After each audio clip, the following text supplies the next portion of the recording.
Odakyu Electric Railway's white Romancecar train retired on December 10th. The VSC, which stands for Vault Super Express, completed its last run at Seijo Gakuen Station in Tokyo. Many railway fans gathered at the station to see the 50,000 series off. The train debuted in 2005 as a luxury tourist limited express running mainly between Tokyo and the Hakone hot spring area in Kanagawa Prefecture. It was popular for having a silky white body and a dome-shaped ceiling.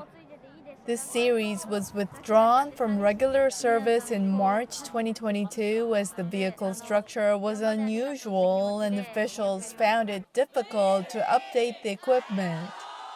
The white Romancecar had since been used for special events. Fans thanked the train type for 18 years of service. Officials are considering exhibiting the VSC at the Romancecar Museum.